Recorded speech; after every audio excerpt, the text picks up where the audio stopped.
Sinampahan ng kaso ng Bureau of Internal Revenue o BIR ang tatlong dating opisyal ng DPWH na si Henry Alcantara, Bryce Hernandez at JP Mendoza, kaugnay ng 1.6 billion pesos na halaga ng tax liabilities. Hindi umanutugma ang kanilang ginagasto sa halaga ng kanilang kinikita.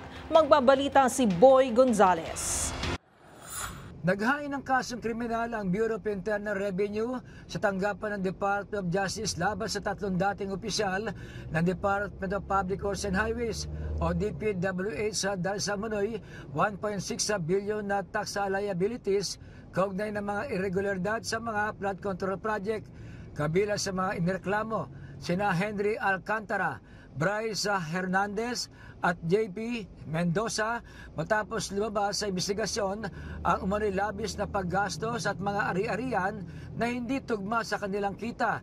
Ayon sa BIR, nakinabang umano mga dating opisyal sa proyekto at ginamit pa ang perang pinagmulan ng kickback sa casino gambling. Lumabas din sa record ng LTO at Land Registration Authority ang mga luxury vehicles at mamahaling property na hindi maipaliwanag sa kanilang tax return. Sinabi ni BIR Commissioner Romeo Lumagi Jr. na kabilang ito sa ikalawang batch na mga kasong kriminal na isinampa laban sa mga dating opisyal ng DPWH na sangkot sa mga anomalya.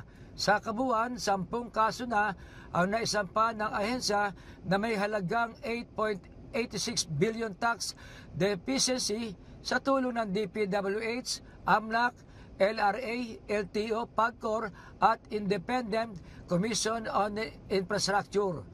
Para sa MBC TV Network News, ito si Boy Gonzales, una sa Pilipinas, una sa Pilipino.